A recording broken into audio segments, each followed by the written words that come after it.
兄弟们，这次的行动是讨鬼子的老窝，一旦被鬼子包围，我想大家都知道该怎么做。记住，咱们特战队永远没有孬种。出发！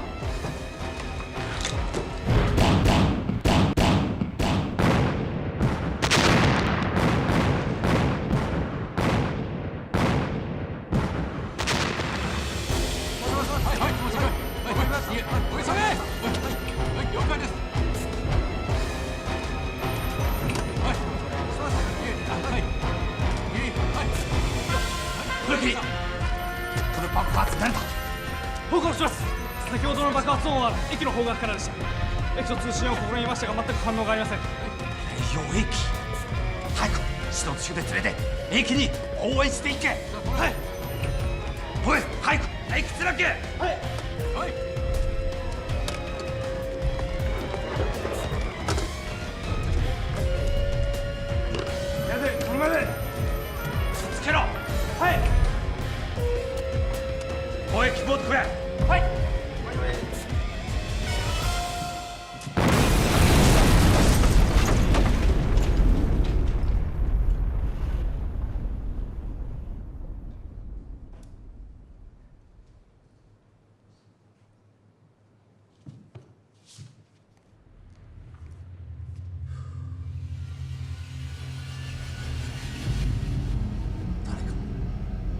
誰が発電機発電機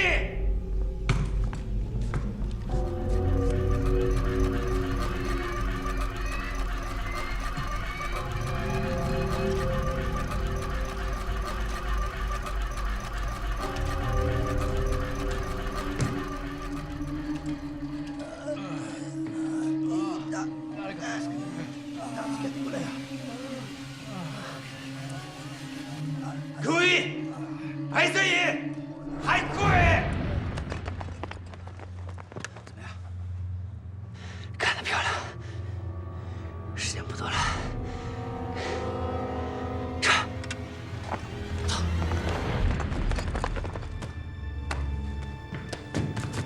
報告します。電力供給所、通信室および県兵部隊が爆破されました。大量の爆薬が仕掛けられていたようで。 かなりの被害が出ているように思われます。駅はどうなってる？駅は通信が途絶えて全く状況は分かりません。報告します。ゾンイ部隊の報告によると、雷陽駅は敵の吸収を受け炎上を続けております。状況は分かっておりません。二人ちょっと聞いて。あまたで部隊すぐ駅に向かわせ消火に当たらせろ。緊急処理取り 城門を閉め、城内の厳しく検査して、もう他の敵軍は現場に発見したらすぐ殺せ。はい、はい。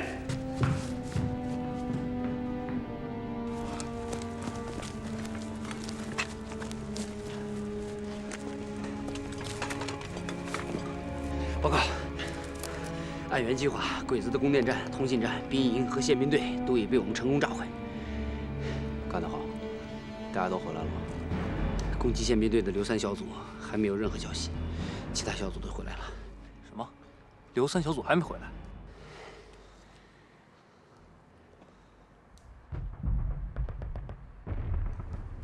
坏了！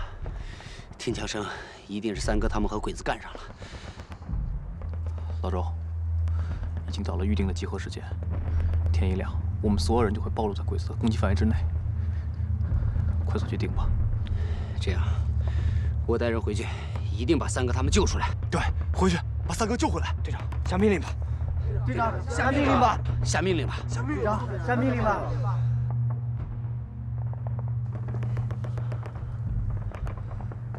再等5分钟。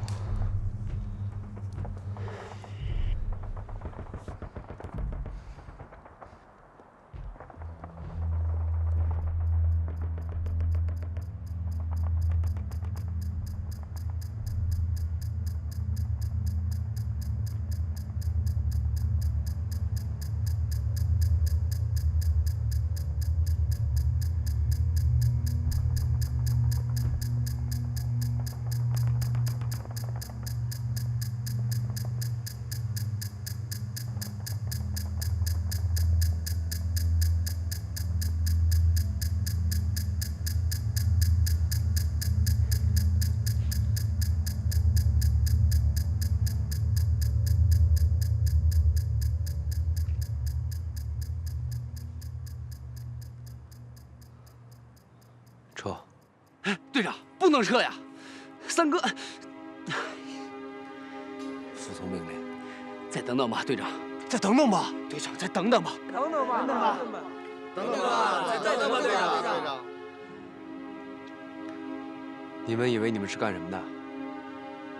草台班的唱大戏啊！你们是八路军，是特战队。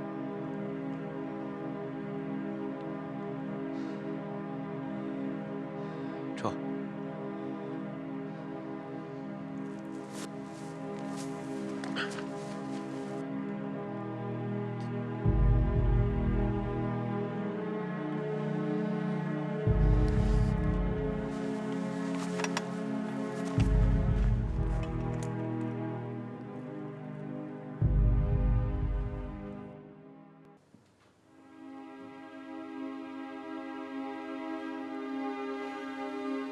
干嘛这么没精打采的？你们是战士，打起精神来！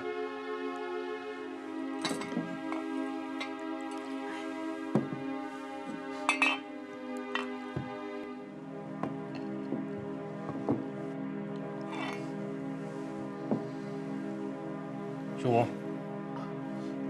跟参谋长汇报一下战况。是。此次我军炮排共向鬼子莱阳军火库发射榴弹、燃烧弹，共90发，命中率在90%以上。我军炮排伤亡为0。好小子，哈哈，真有你的！不到100发炮弹，这个买卖值啊啊！薛武，这次炮轰小鬼子军火库，打得漂亮，你们立了大功了。哦，对了，赵姐，你们这次深入莱阳，打了鬼子兵营，这仗打得也漂亮。都怪我，都怪我没有回去救三哥他们，也不知道他们现在怎么样了。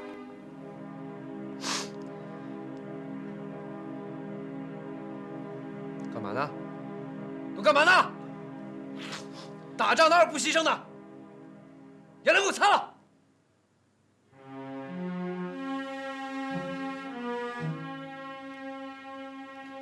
失去了战友，我和卫国同志跟大家一样难过。我个人认为，心情最沉痛的、最难过的应该是卫国同志，但是他很坚强。我们都是军人，保家卫国是我们的职责，为了百姓，为了国家，流血牺牲是我们的本分。请相信我，党和人民不会忘记他们。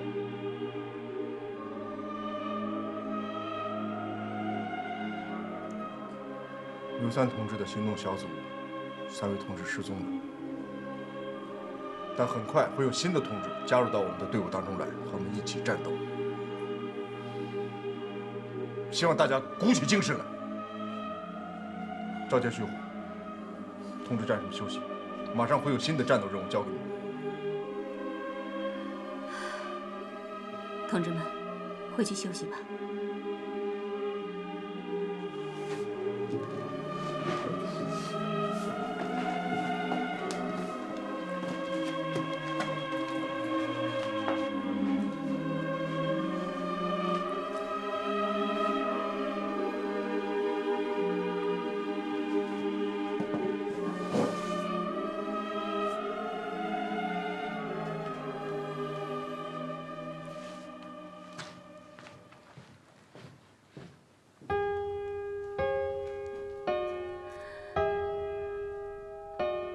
卫国，没事。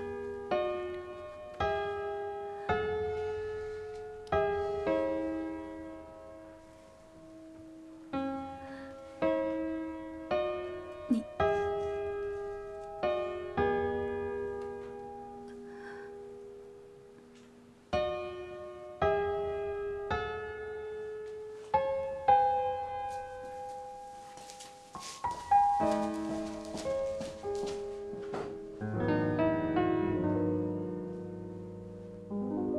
れくらいで引けだ。敵の奇襲により軍列車内の重機火薬類に引火した模様です。燃え広がった炎は間もなく鎮火するようです。バカ！それくらいやわかるよ。風自然に書いただろう。はい。どのぐらいの引けだ。はい、全滅です。なんだと。平気の声では。守備隊長は重視しており、兵は半数以上の死傷者を出しております。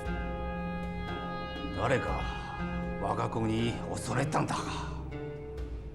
報告します。捜索部隊によると2キロ離れたところに敵の爆撃基地を発見。残された弾薬等から判断して敵は追撃爆弾を使用し駅を奇襲にかけた模様です。ならば昨晩の爆発はどういうことだ。調査によると送電所、電信局、弊社などより爆発物の残留品を発見いたしました。さらに弊社付近で奇襲をかけた数名の死体を発見。今回の奇襲は八路軍のものと断定できるでしょう。敵の所持していた武器を見るにこれは古東山八路によるものと思われます。しかるに昨夜古東山にて敵の陣跡を確認しております。はい。まだ潮江国沸騰山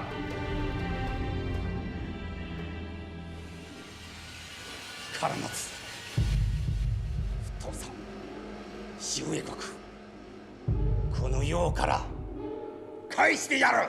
はい。川口正弘。はい。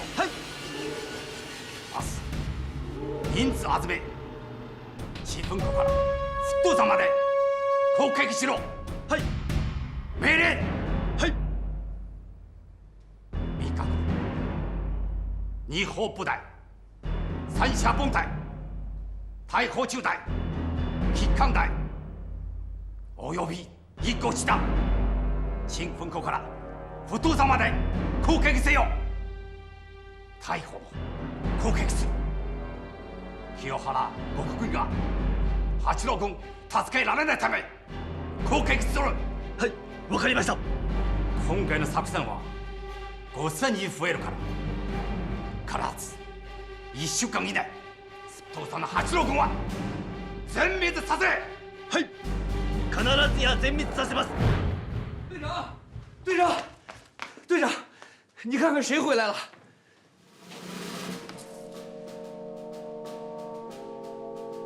三哥，我回来了。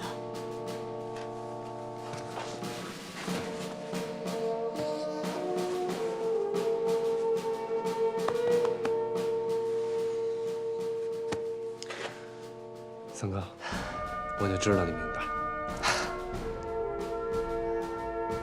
我这一次也真是九死一生了。我们这个组按照咱们的计划潜伏到宪兵队，安放好炸药之后，刚刚引爆，我们3个人就全暴露了。整个宪兵队的人把我们就给围住了。虽然炸塌了几个营房，可是还是惊动了所有宪兵队的鬼子。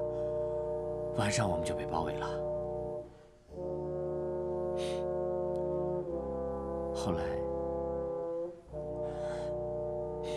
后来那2个战友为了掩护我，故意开枪把敌人引开。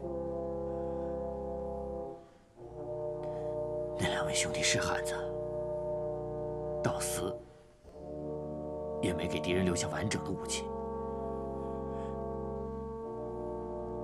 临死的时候，还用短刀捅死了2个鬼子。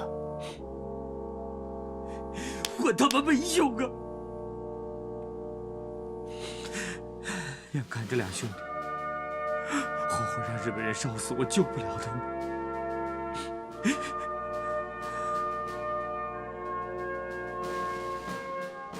那你是怎么逃出来的？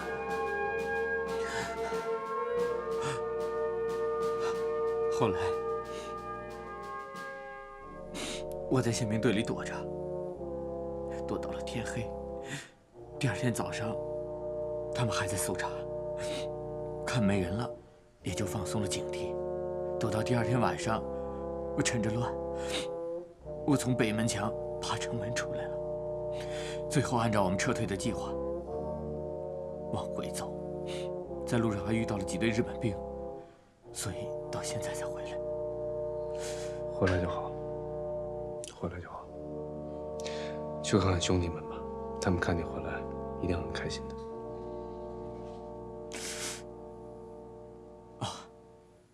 对了，魏国，还有个情况我想向你汇报。莱阳城集结了大量的日本兵，不但有步兵，还看到很多坦克车。会不会他们要报复咱们？这个我早预料到了，我已经有了部署。赶快去休息一下吧。不行，兄弟们的仇我得报。报仇的事儿以后再说。你现在刚回来，去休息。去，这是命令。三卡，走吧。是。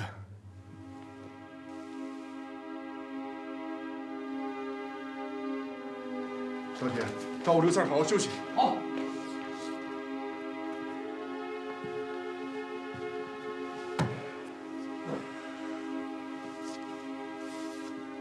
领导啊，我们这一次是把鬼子打疼了。对，这下鬼子再怎么调整，咱们清源友军的压力也会大大缓解的。哼，我们这一仗，就自当是给汤秉权送了一份大礼。魏国，我有个想法，也许我想多了。这次我们的行动给鬼子压力了，我是担心鬼子做出调整，不进攻清源了，进攻虎头山。这样的话，我们可是引火烧身了呀。领导啊，你根本不是怕鬼子进攻虎头山，你怕的是鬼子进攻虎头山的时候，汤秉权袖手旁观，趁火打劫。是，我是说，防人之心不可无啊。你这么说都高看待汤秉权，我根本没遇着鬼子打我们的时候，汤秉权能帮我们。我们虽然和国军签署了合作抗日的协议，但这个协议说到家就是2张纸，顶多是说明我们是有诚意的。但是合作靠诚意是不够的，要靠实力。那么首先我们要做的就是破坏他们和鬼子之间的默契，逼他们和鬼子为敌，让他们死心塌地的抗日。另一方面，我们还要展示自己足够强大的实力，让他们不敢对我们起歹心。怎样展示实力呢？那就是打鬼子。这次我们的军事行动，用魏国的话说，把鬼子打疼了，那么鬼子就会报复，会进攻虎头山。这时候就到了我们展示自己实力的时候了。只要我们狠狠地打退了鬼子的扫荡，那么清源警卫旅就不敢对我们再起二心。这就叫以打促和。我们打的是鬼子，促的是和国军的合作。说得太好了，虎头山的群众跟我们是一条心，我们完全有能力粉碎鬼子的扫荡。再说，鬼子虽然兵力多，但他们地形不如我们熟，又得不到老百姓的支持，我们一定能取得胜利的。对。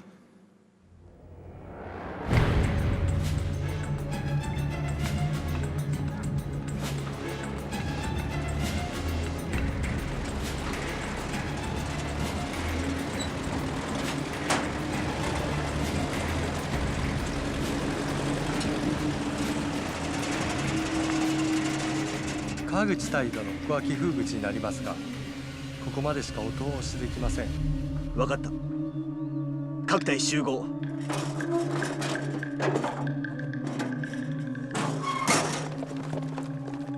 3日前、守備隊の小谷隊長はあの豪華の中で殉死をされた。自分は少なくとも10人の品人の魂を我が友の供養に捧げようと心に誓い、ここまでやってきた。みんな気を引き締めてしっかりついてきてくれ。万歳万歳万歳。いいかみんな、軍闘知恵染めよう。前進。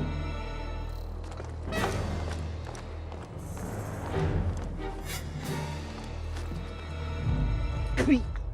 进你妈个屁！狗日的，这么着急赶着投胎呀？哼！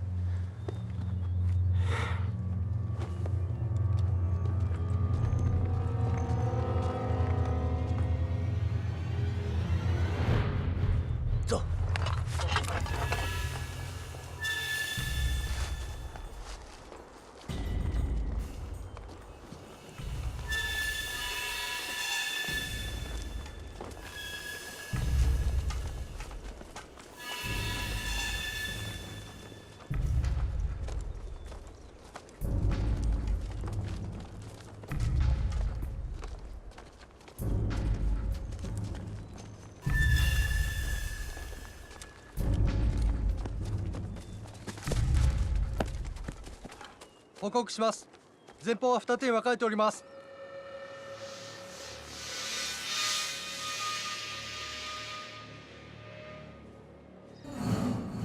3名ずつ二手に分かれ調査をしろ。はい。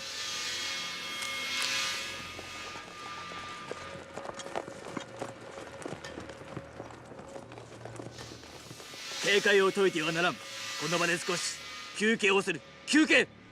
おい、おい、休め。地図。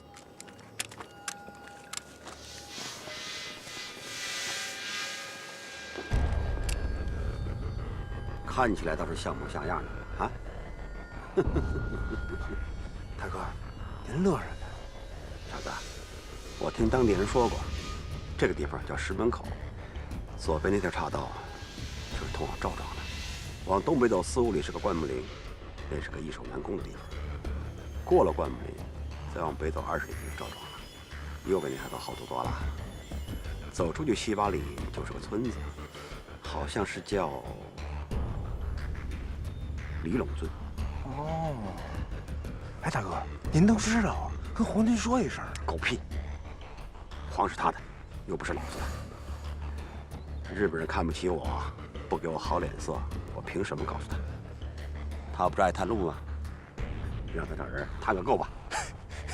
对，大哥，您说的对，他妈小日本太不像话了，弟兄早看不过去了。大哥，要不是您没发话，我早带着弟兄揍他们狗日的。就你，我要发了话，你真敢揍日本人？你看，大哥，您看不起兄弟我们，别说揍几个日本人，只要是您发话，刀山火海，我胡四儿绝不皱皱眉头。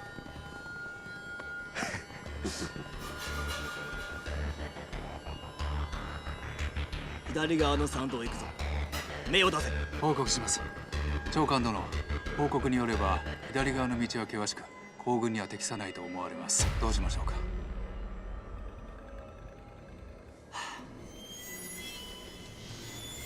そんなことは分かっている。しかし中国の兵法はまさにそのようなものなのだ。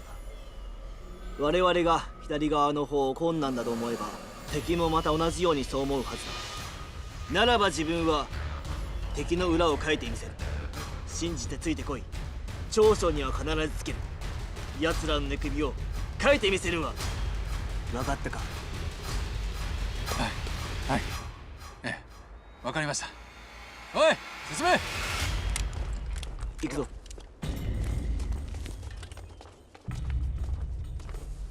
看来是真要往左边走了，啊！告诉弟兄们，一会儿走的时候和日本人拉开距离。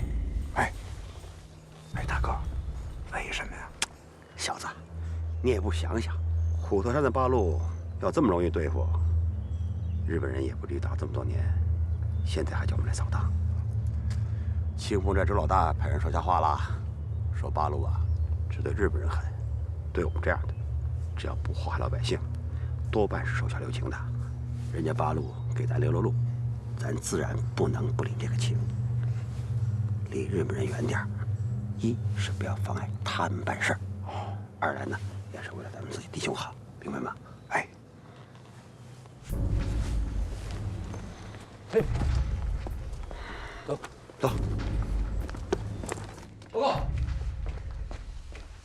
报告，鬼子的先头部队在石门口驻扎2个小时之后，朝一线天方向去了。奇怪啊，鬼子有平路不走，非要走一线天的山路，他不知道一线天易守难攻吗？鬼子肯定是看中赵庄这块肥肉了，通过赵庄指导咱们指挥部，所以他才忽略了一线天的地形。对，魏国说的对。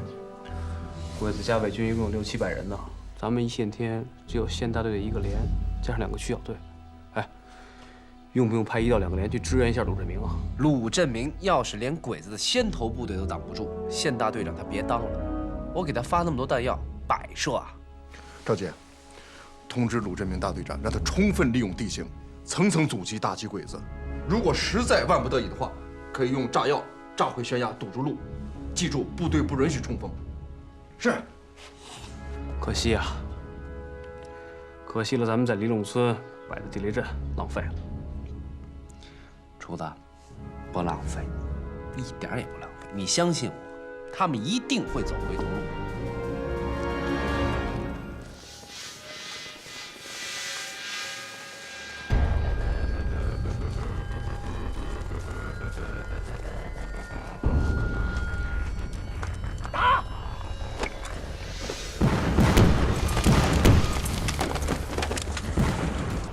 襲だ。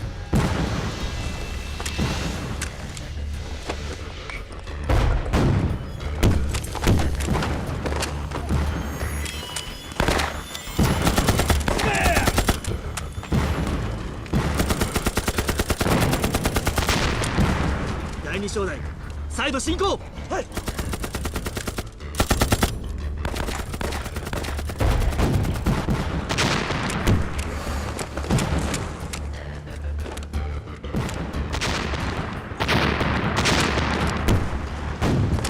死んだ兵を連れて行け。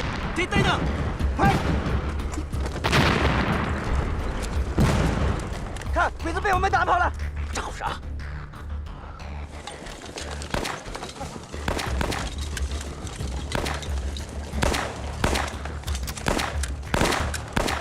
要不是听了周队长的命令，占了地形的便宜，这一仗还指不定能不能打下来呢。收拾东西，走。好，快点。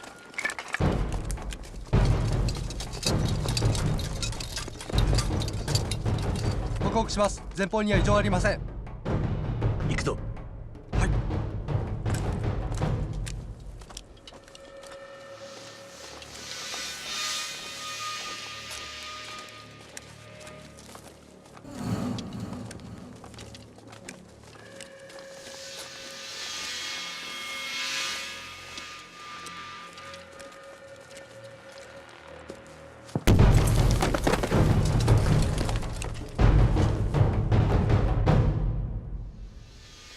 イメ兵。はい。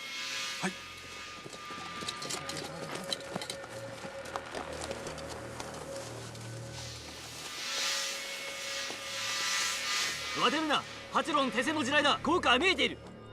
クソ、煩わしい奴らめ。なぜ正々堂々と戦いをしてこない。すぐに地雷を撤去。経験するんだ。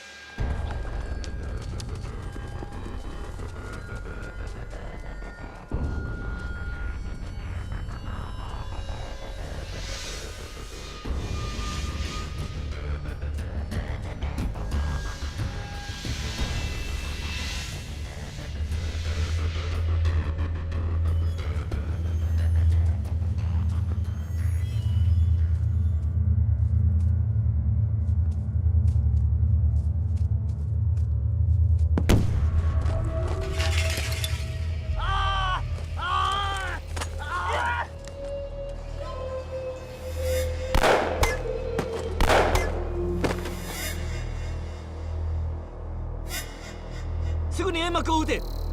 兵を助けろ。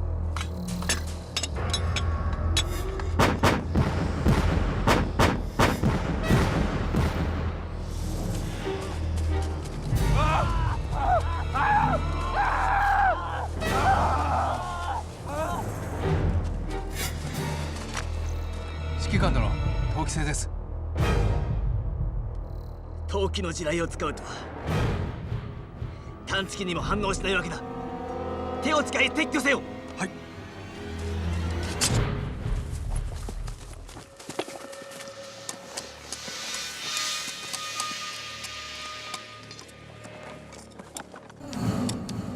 哎，班长，你看，鬼子开水手不排地雷了，用刺刀探雷。这次啊，咱们的磁吸地雷失去作用了。班长，那可怎么办啊？不急，让他们探个够。小鬼子要把这路上所有的地雷都挖完，怎么也等到天黑了。走，咱们先撤。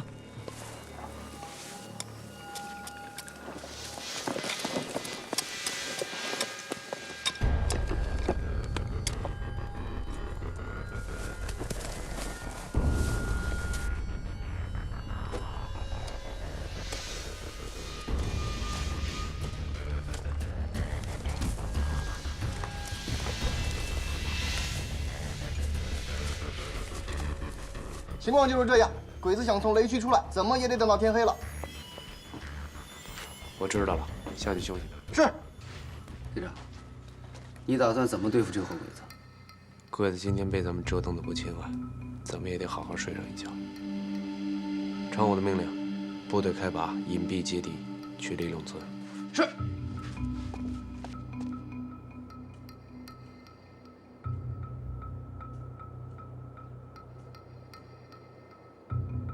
村に入って捜査しろ。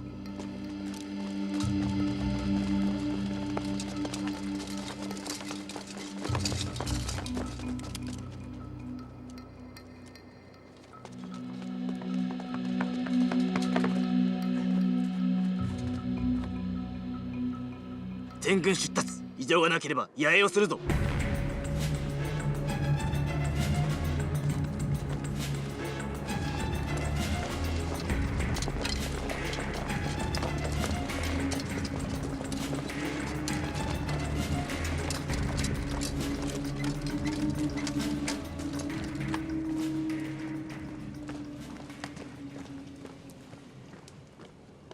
指揮官殿、部屋が用意できました。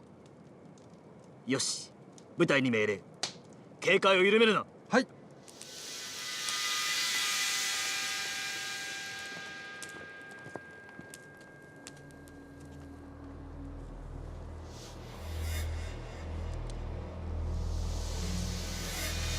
大家原地休息，1个小时以后，等鬼子睡着了，我们再发动总攻。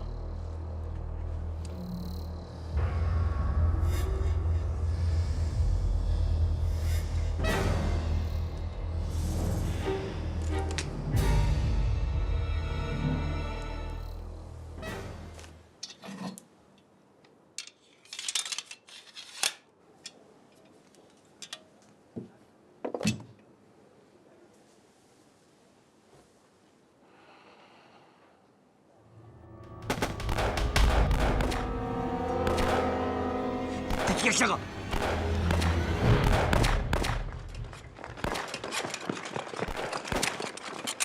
慌什么？慌什么啊！大哥，八路来了，好像是八路跟皇军交上火了，咱看看去。狗屁！都别动！弟兄们，要想活命的就听我的，把枪都扔了，找地方老实趴下，别乱动啊！大哥，磨蹭什么？夹枪子啊！啊！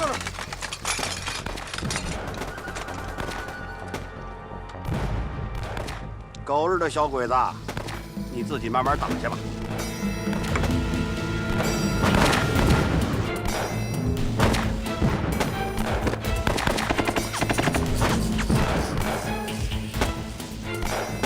指揮官殿、八路軍が野球です。へこみを備えたため大きな損が出ております。分かっております。隊がどうした。もう何人も残っておりません。何？公共軍は？特急の部隊も連絡がつきません。バキが。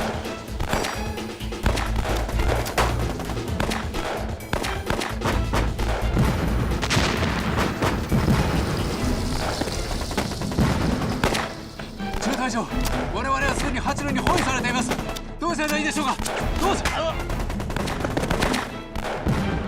部屋の中に移るぞ。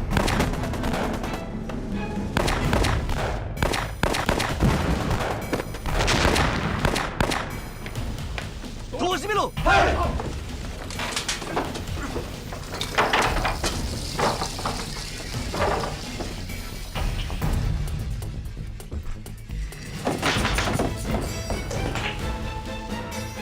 手榴弹。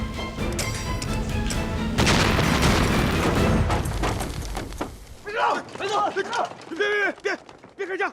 别开枪！我们也是中国人啊！你们谁是头？我，李德九。大哥，是我呀！上次来阳城，我给你开的城门。我，德九。德九啊！原来是你呀！委屈你了。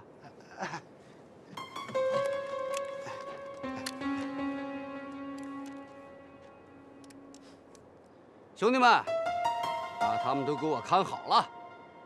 走吧。走。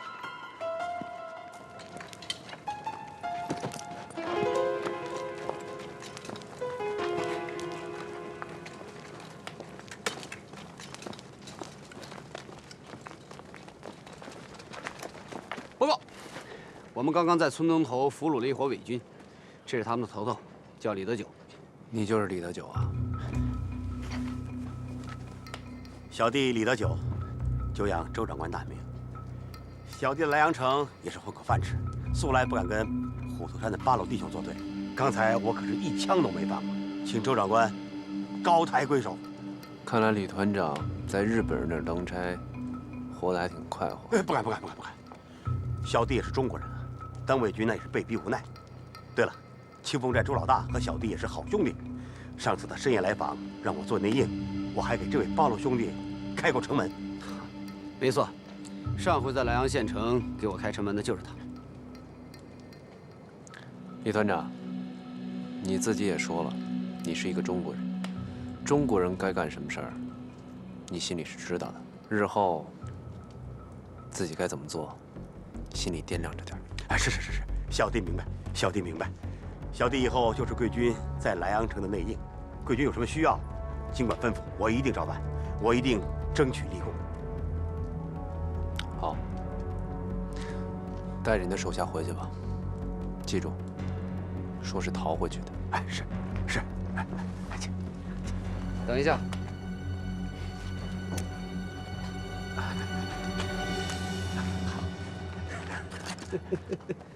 今晚我们歼灭了鬼子的先头部队，取得了初步的胜利。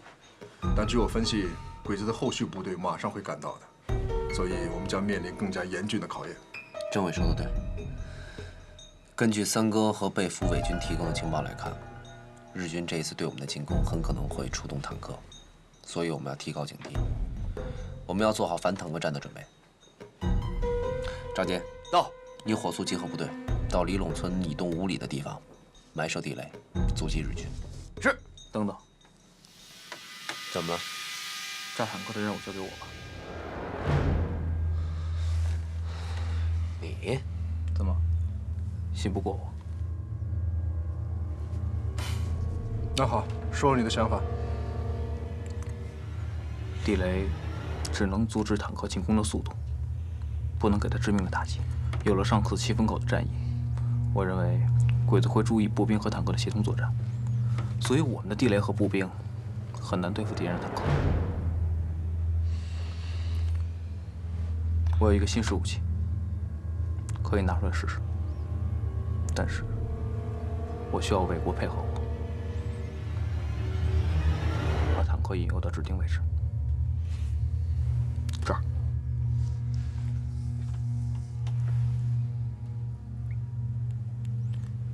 相信我。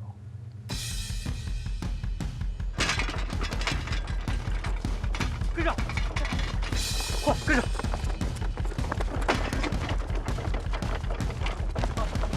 好，就在这儿，那边1483个坑，快！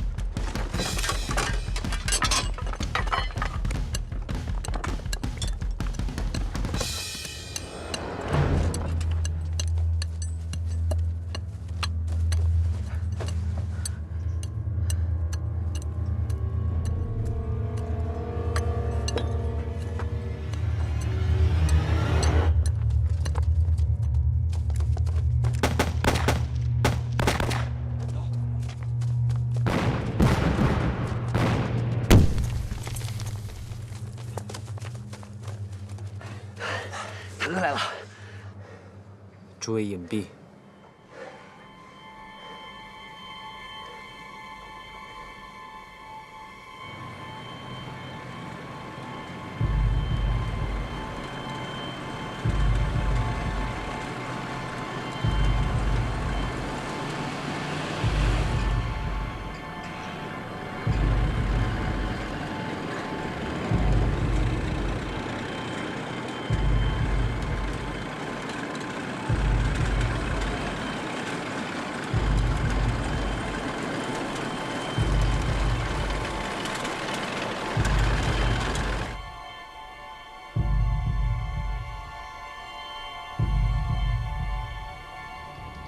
打！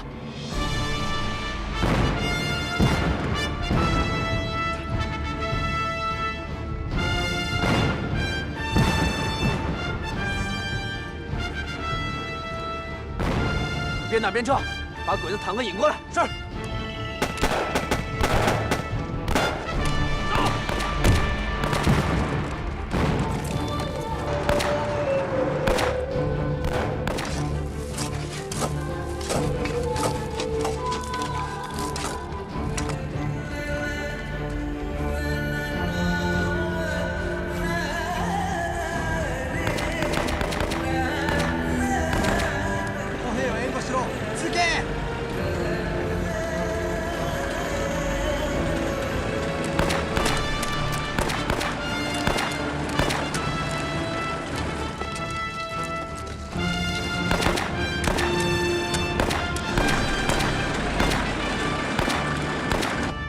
赵参谋长，敌人的坦克上来了，咱们快撤吧！不行，我怕距离太远了，掌握不好引爆时间。你们先撤，我留下来引爆。可是这里离炸点太近了，太危险了。顾不了那么多了，你们先撤，服从命令。参谋长，撤！是。所有人撤！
行啊，张总。赵杰，你去看看狗日的日本人还有没有活着，见着活着全给我干了。是，兄弟们，跟我来。虎子，再去看看张参谋长。是。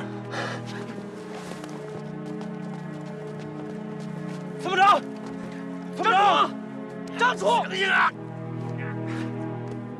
张楚，张楚，张楚，参谋长，张楚，醒醒，张楚，张楚，张楚，张楚，行啊你，啊，干得漂亮，张楚。你说什么？我听不见。我说你干得漂亮，你看，你看，看见了吗？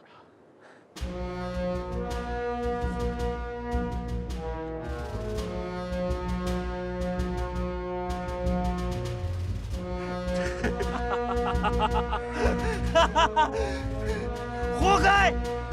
小鬼子，炸死你这帮狗日的！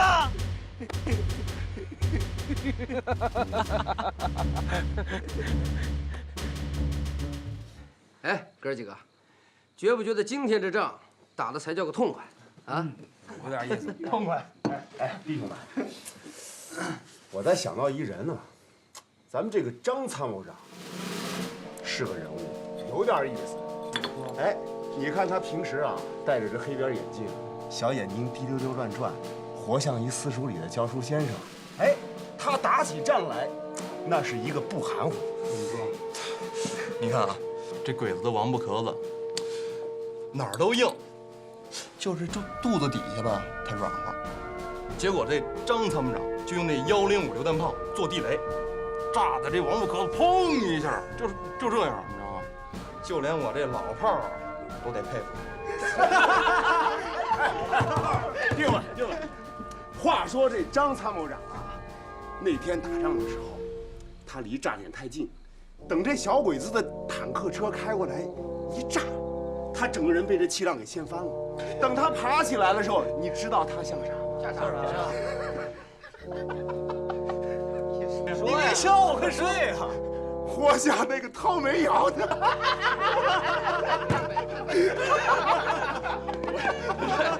形容的不对啊！哎，哥几个吃过烤猪吗？没有。当时张参谋长，我跟你说，就是一烤猪，当时就这样。对，他这样的，我跟你说，他是。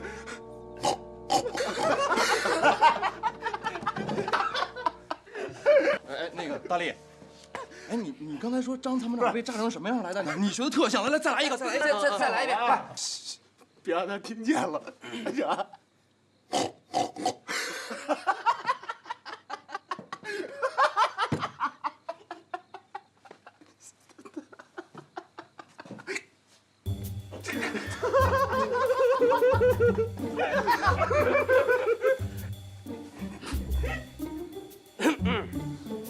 哎，张参谋长，你耳朵好使点了吗？你说什么？我听不清楚。兄弟们，要说这张参谋长，哎，张参谋长，您是怎么想到就是用105榴弹炮做地雷，然后炸那王八壳子的？没什么可说的，拿鬼子的玩意儿来打小鬼子，这不好吗？哦，对了，周支队长人在哪儿？哦，在他房间。你们聊吧。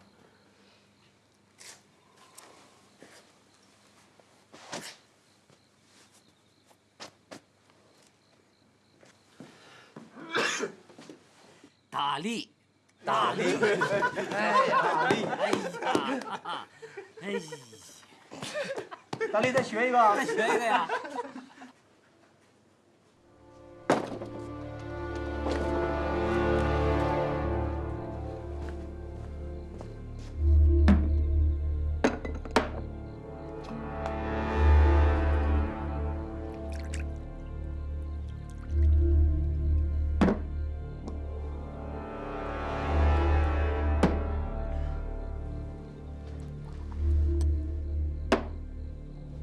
郑主，你这唱的是哪出啊？你甭管我唱哪出，我今天想明白一件事：人这一辈子，大不了就是一死，但有些事儿不能心里憋着。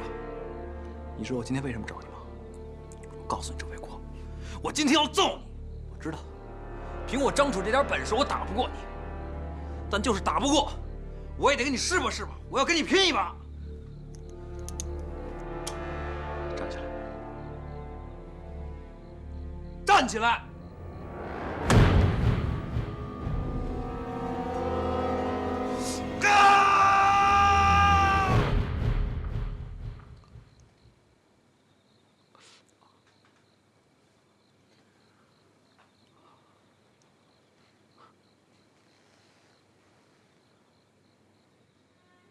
你知道吗？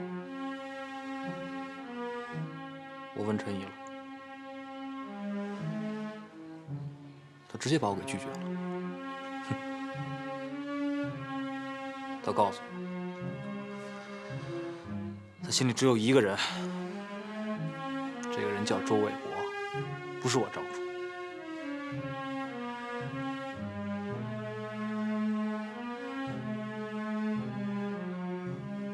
哎，你怎么回事？人家姑娘能痛痛快快说出来，你这干什么？怎么连反应都没有？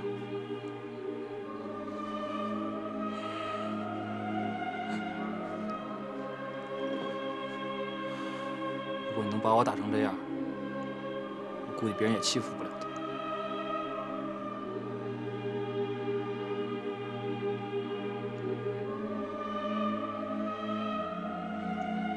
卫国，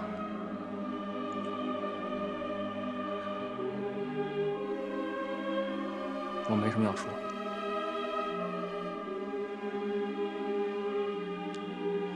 好好对着你吧。我们是一辈子的兄弟。啊，我不多说了，我走了。张楚，能和你做同学、做战友、做兄弟，是我周卫国的荣幸。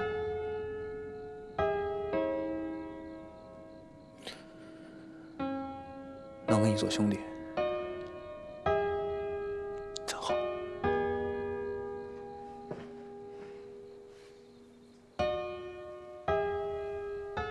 同志们，今天我要宣布一个好消息，准备鼓掌啊！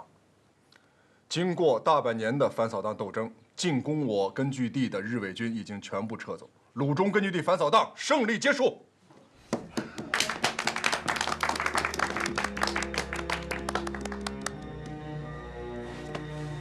哎，张超，到。你这脸是怎么回事？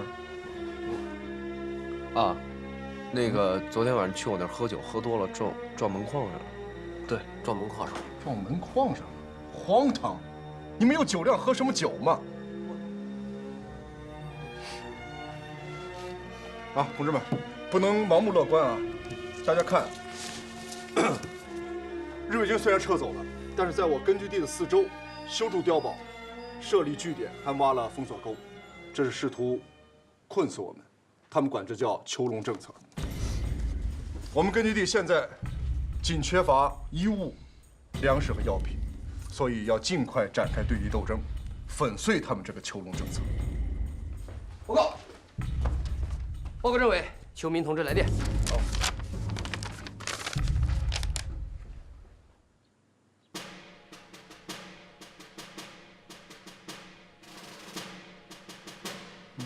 各位，什么事儿那么高兴啊？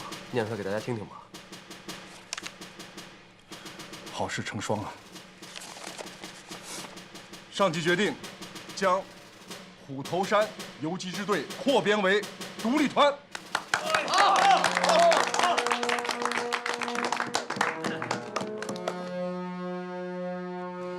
上级还要派来一位特派员啊，宣布具体的任命。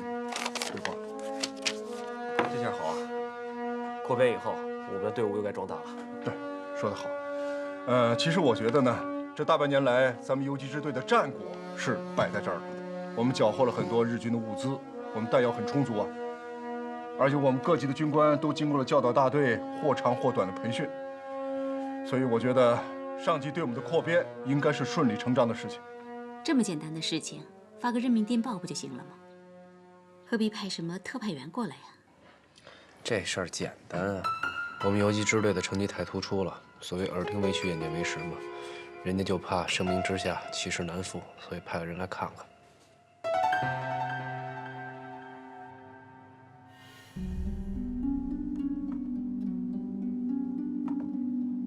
失礼します。司令長官殿、これは前任の多田司令閣下が残された未処理の書類です。そこに置け。はい。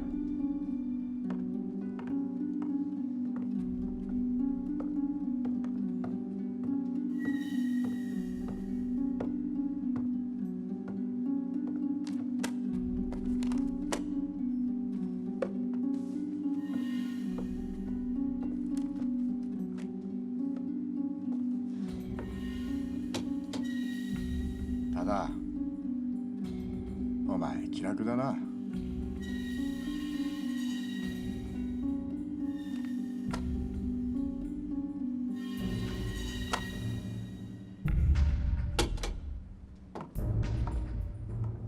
高橋、なぜこんな米粒みたいな雷陽圏で俺たちみたいな強力な部隊が必要になるんだ。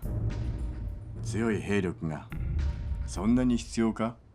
司令官閣下、このフトーシャンという地区は今年初めからほぼ毎日八路軍と小規模の戦闘があります。一つ一つの拠点が1ヶ月もたずに八路軍に占領されました。ライアン、タイフォン支援の窮地に陥っています。そしてその戦闘には例外なく八路軍の軍艦のジョ・ウェイゴーなる者が関わっています。あのジョ・ウェイゴーは半年ぐらいでアリが象を食べるように皇軍の1000人ぐらいの部隊を殲滅しました。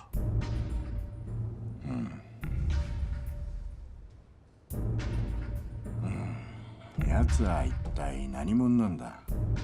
一人の師団長をここまで窮地に陥れるとは。座れ。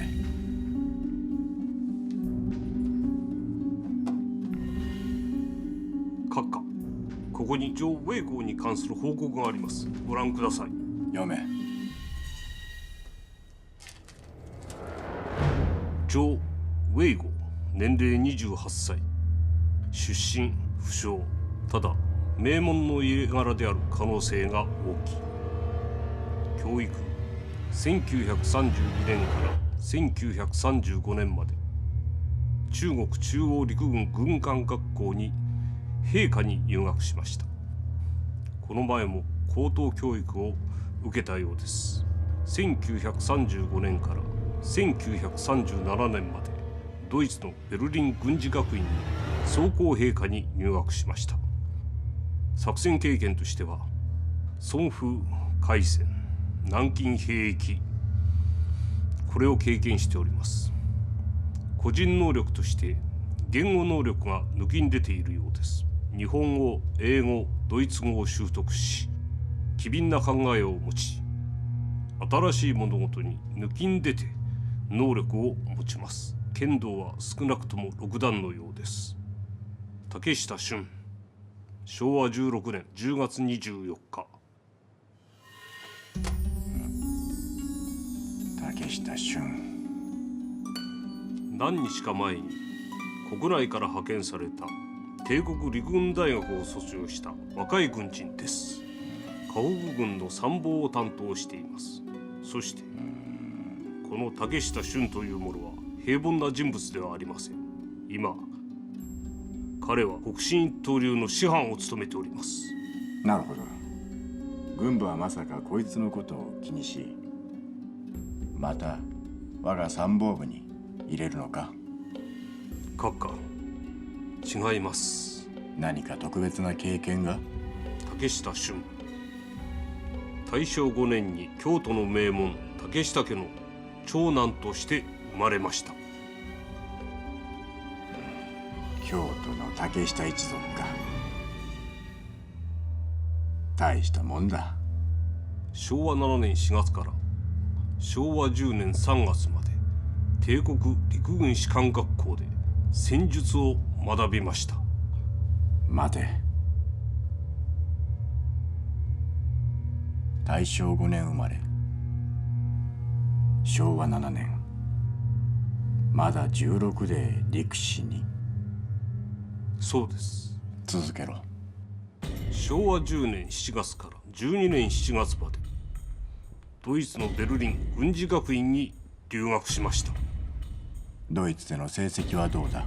全優です。昭和12年7月、竹下俊は命令により帝国陸軍第一師団に赴任して作戦参謀を任されました。昭和12年10月に第11師団に派遣され、歩兵大隊長を担当いたしました。部下を率いて南京海戦に参加し、功績を挙げました。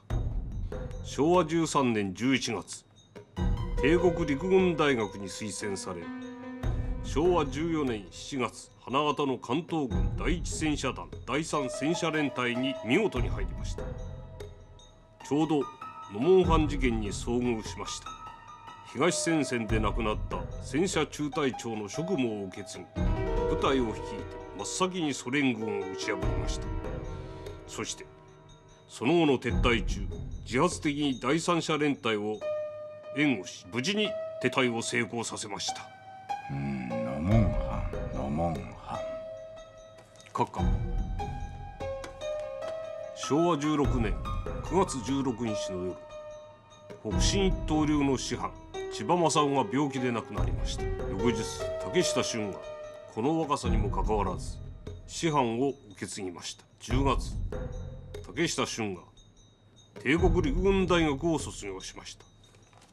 竹下淳の卒業論文のテーマは、小さな突撃部隊が現代の戦争中での作用、その内容に皆が驚いたということです。そんな優れた青年か。会ってみたいな。わかりました。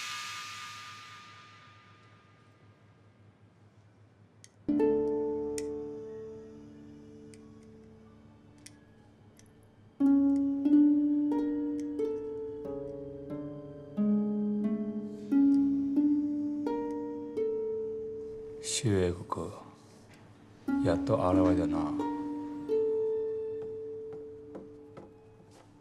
竹下殿、司令官が参謀室にお呼びです。シタンジャ殿、お急ぎください。司令官がお待ちですから。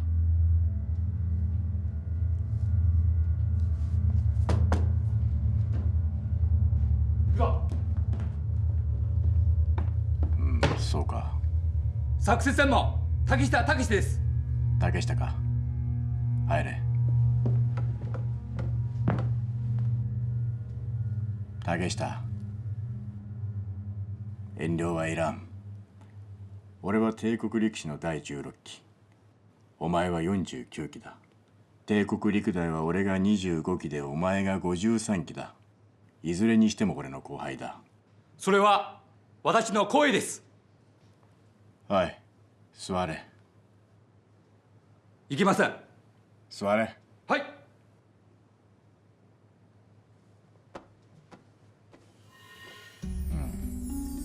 竹下、あの周英国の八路軍の軍艦の情報に詳しいだろう。私は彼とベルディ軍事学校の同級生です。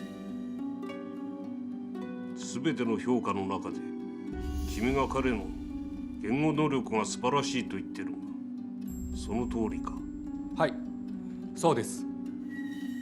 彼はすでに英語とドイツ語を話せます。私と2年間くらいの日本語を勉強し、今は郷土人並みに日本語を喋れます。君が教えたのか。なるほど。そうです。言葉を教えるだけじゃなく、剣道も教えました。知るところによると、今君は北進一刀流の師範だ。剣道やつに。そうです。彼と別れるまで彼の剣道は大体ロックダウンになりました。周英国に対するお前の評価はとてもいいんだな。そうだろう。私知ってる中国士官の中で一番優秀な一人だけです。ドイツのコデリアン将軍もそういうふうに言ってました。周英国は帰国してから将校会戦に参加し、その後大佐団長になり、4年後の今参謀省に現れ、このジョーと同級生のジョーは同じ人物で間違いないか。私は確定できます。なぜだ。直感です。直感で判断するのか。おう、竹下、河北の治安はどう思うんだ。司令官殿、あなたの観点は土管持っています。そうか。そうなら言ってみろ。お前の意見は多少違うな。シュタンチャ殿のラジオ放送でこう聞きました。共産党はネズミみたい。我が軍は獅子みたい。獅子は強いけどネズミを捕まえないと言いました。この観点は私は賛成します。民衆は猫だ。民衆に頼るしかない。この観点に対して私は同意できません。この民衆は河北の平民ではない。いいか、奴らはほぼ八郎軍とつながっている。俺らに降伏した信軍と忠誠した信人、こいつらをお互いに共倒れさせることが一番いいんだ。だから同意できません。なぜだ。降伏された信軍と忠誠な信軍は猫ではない、犬です。犬はネズミを捕まえますか？いや。ならばお前はどんな人物ならば猫になれると思うんだ。八郎軍は幼児戦略です。彼らは軍隊を一つ一つ小さな軍団に分かれ、いろんなところで激戦し、我が軍の弱いところを見つけ、十分な軍力を集め、壊滅的な打撃を与える。損失は大きくないか、計算したらびっくりするぐらい大きいです。だから八郎軍の幼児戦略に向けて、正規部隊のほかに突撃隊を作るべきです。お前が帝国陸大の卒業論文は小突撃部隊が現代の戦争中での作用がテーマだな。はい、そうです。竹下、突撃部隊を作るならばどのぐらい時間がかかるんだ。隊員を選ぶのは1ヶ月かかります。武器装備、実戦訓練は大体6ヶ月かかります。そんなにかかるのか。何？突撃隊は武器装備、訓練、作戦方法、作戦対象は一般の部隊と違うので、時間をかけて戦力を上げるべきです。どの無敵な突撃隊で欲しければ。竹下、具体的な計画はいつ出せるんだ。今日中に出します。今日だと？小判の部隊を作るのはずっと前から考えております。竹下、帝国はお前のような人材が欲しかった。シュタンジョンみたいな指揮官は日本はもともと必要です。なんだかな、お前のその言葉はお世辞には聞こえんぞ。すぐさまその計画を整理してから、できるだけ早く今日中にお前のその突撃計画を俺に提出しろ。分かったな。はい、分かりました。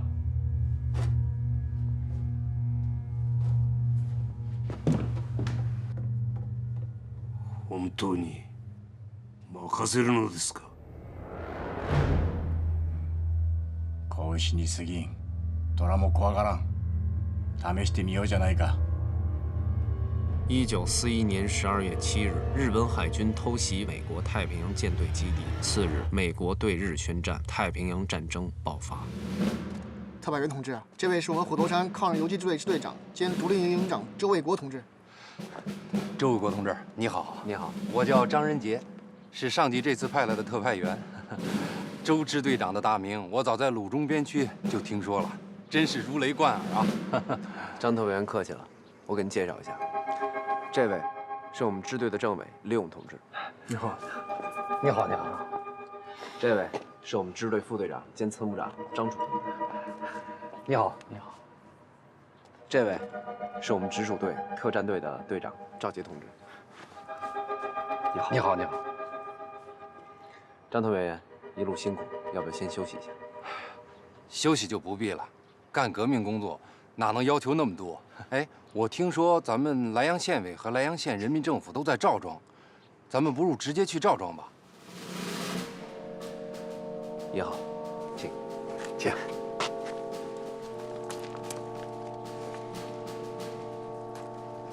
军、民、和、作。特派员同志，在给孩子教书的就是我们的县长兼县委书记陈一同志。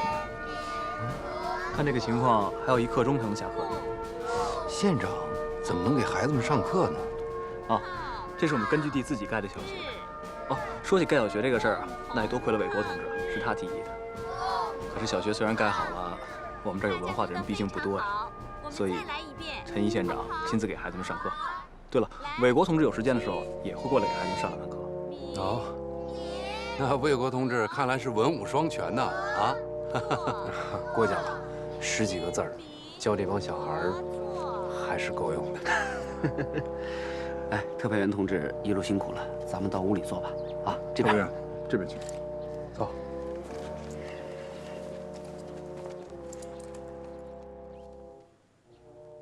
来，特派员同志，喝杯热水。对不起，我来晚了。来的正好，我给你介绍一下，这位就是哦，如果我没猜错的话，你就是上级派来的特派员张仁杰同志。你好，我是莱阳县的县委书记兼县长陈怡。你好，你好，陈县长辛苦了，快请坐。那咱们人到齐了，现在开会吧。好，既然虎头山根据地的几位领导都到齐了，我就宣读上级的任命了。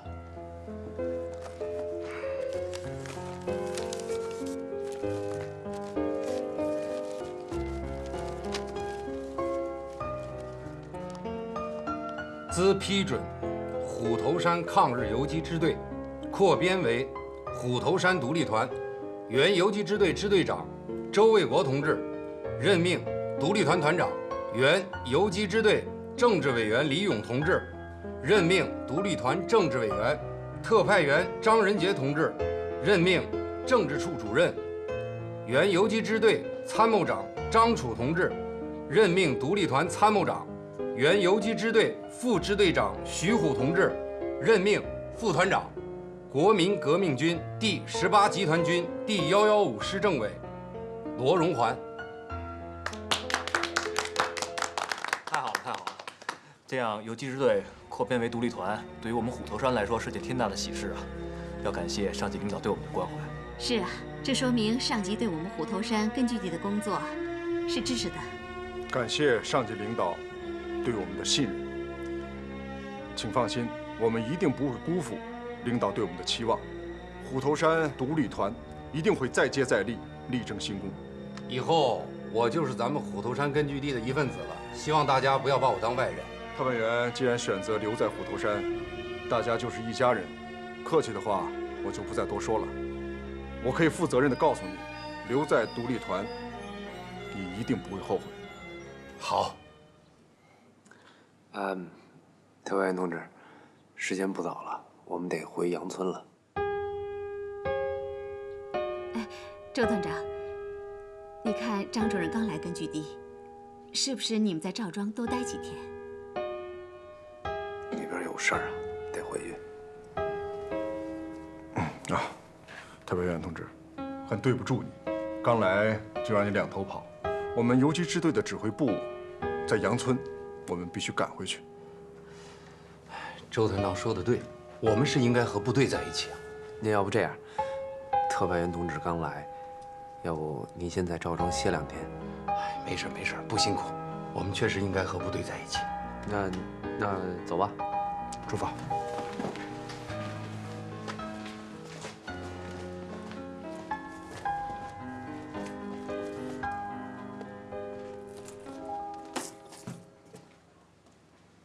来，各位兄弟，为了早日打败小日本，干了这杯！好，这回连老美子都参战了，这日本鬼子死定了！蒋委员长真英明，我是国民政府英明。切，什么呀？咱们他里那才是真正的英明。坐，来，干！喝酒啊！这回这日本人可快完蛋了。对。吕座，属下身体不适，想先行告退。我自罚一杯。哎，别啊！你要是真不舒服的话，何必要自罚一杯呢？啊，那你先回去。谢吕座。来，弟兄们，我们继续啊！来，再干一杯。这刘营长真是没规矩。这酒刚喝到一半就走了。嗨，甭理他了，真是。哎呀，王参谋，何必呢？刘营长的酒量本来就不好，他身体又不舒服，我们不勉强。好了，来，我们喝我们的，来干，来干。一帮尸尾素餐的家伙，他们以为抗战已经结束了吗？营长，今天怎么喝这么快啊？不提了，回营部。同志们，我这次来啊，上级不止让我带来了任命书，还要求我们向大家讲讲国际形势。张主任，其实我们有一部收音机，啊，是缴获日军的，我们经常收听广播。现在的一些国际局势，我们也基本上知道，像德国法西斯入侵苏联啊，日本海军偷袭珍珠港啊，还有美国对日宣战，莫斯科保卫战的胜利，这些我们也都知道。哦，不是，我想说的是啊，我在这个苏联伏龙芝军事学院留学的时候，哎，张主任，你在伏龙芝军事学院留过学啊？留学也谈不上，就是在旁边听听课，也就是讨论讨论战力而已。啊，张主任，既然您在那儿留过学，肯定对军事理论有很深的研究，能不能就我们虎头山地区的敌我形势，给我们来一个沙盘作业呀？可以。可惜啊，咱们这儿没有沙盘，要不然呢？张主任，沙盘咱有。哦，有沙盘。好啊。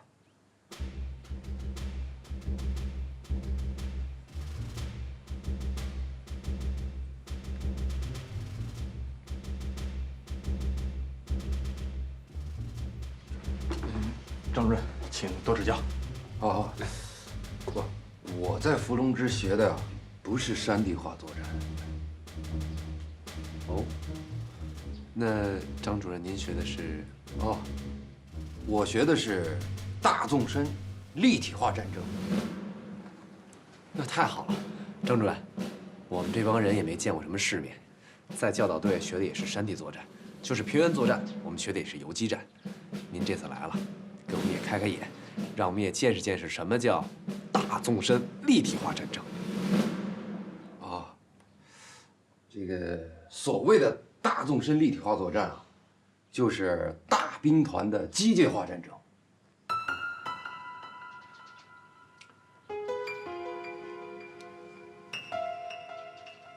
大兵团，对，机械化。报告，刘营长来了。好，政委，我去看看小桂，你来陪张主任。哎，魏国，魏国，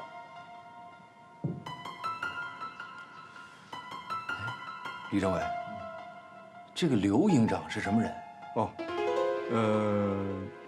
魏国的这个师弟叫刘志辉，是清源县国军的一个营长。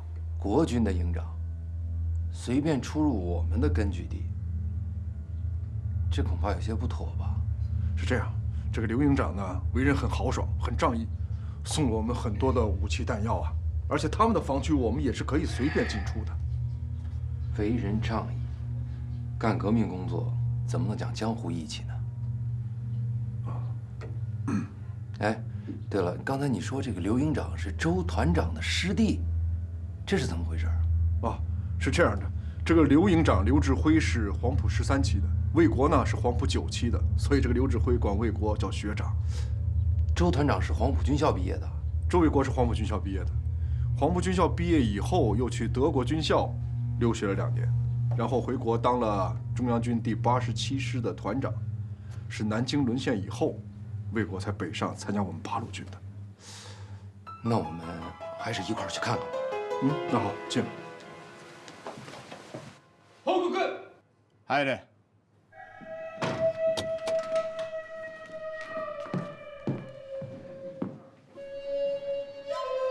すまん。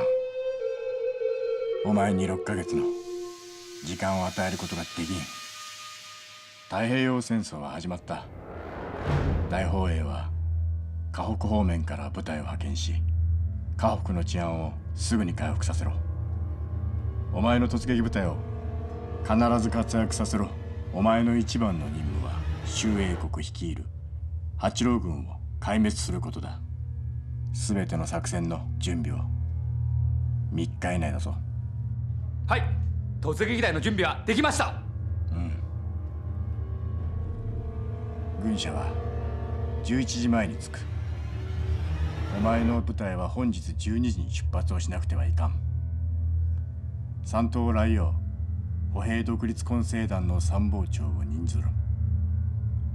高東山の八郎軍はお前に全て任す。竹下、よく聞け。今回の作戦はお前の部隊の訓練だ。周英国を倒した後、次の目標は八郎軍総本部だぞ。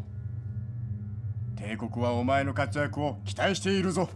はい，同志们，转眼就是3月了，我们独立团的大练兵已经顺利结束了，这时候该是把部队拉出去好好练练的时候了。昨天接到地下党的情报，明天上午泰丰县城有一小队鬼子要出城，跟城外有一个据点的鬼子进行换防。我和魏国商量了一下，决定由周团长亲自带领1营的1连、2连做一次伏击，作为这2个连队训练结束的一次考核。李政委，周团长，让我和你们一起去吧。作为团里的主要领导，我应该尽快熟悉独立团作战战术。好啊，张主任，既然您要去呢，那您也听一下我们的作战计划。好，胡子，把你的作战计划跟大家宣布一下。我准备把设伏地点放在这儿，因为这儿是鬼子出城的必经之路，两边有不到100米的高山坡，中间夹着一条公路。我准备把1连和2连分别安置在峡谷两边的山坡上，由团长和我各负责指挥一边。但是这个地方离泰丰县城太近了，只有3公里，所以咱们必须得快速解决战斗，以压倒性优势，在鬼子眼皮底下打一个伏击战。好。张主任，这样，我和徐虎，我们俩带一个组，您呢，自己带一个组。好，我保证完成任务。好，那赵杰到，通知部队抓紧时间准备出发。是。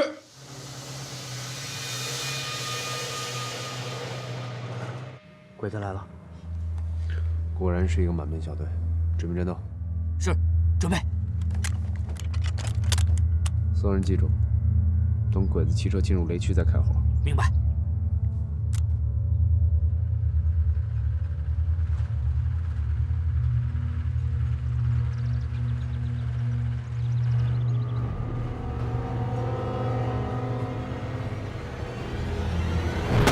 打！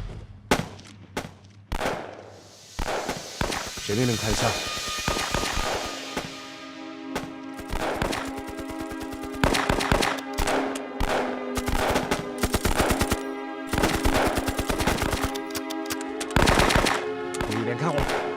机枪组拿机枪压制，投弹组投弹，机枪投弹。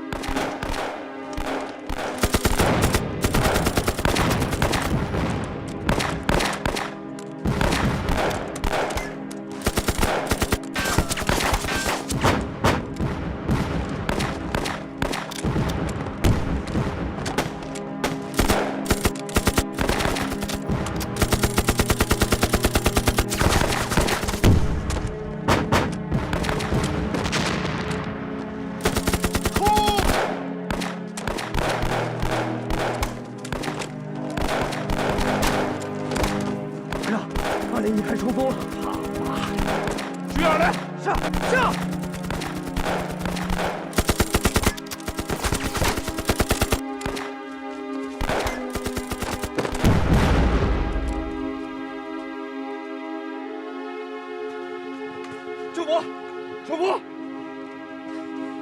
柱子，到，把手扶拉下去。是。团长，谁开的枪？枪是张主任开的，命令也是他下的，我劝了，我根本劝不住。周团长，哎，周团长，这仗打得漂亮吗？漂亮，那是真漂亮。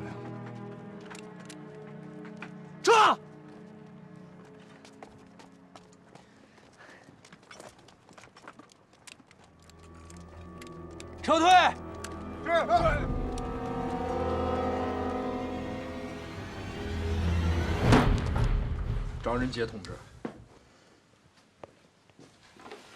张主任，我问你啊，今天早上是不是你命令开的第一枪？没错，冲锋号也是我命令吹的。哼，我看鬼子也怕死，冲锋号一响，他们就彻底断了阵脚。张主任，你为什么不按我们事先约定好的，等鬼子的汽车一触雷，再让一连射击？我不是看当时鬼子没有防备，正是开火的好时机吗？既然你认为是开火的好时机，为什么在你开了第一枪之后，不让2连用掷弹筒、用机枪去压制鬼子？为什么让部队去冲锋去拼刺？我不是为了节约弹药吗？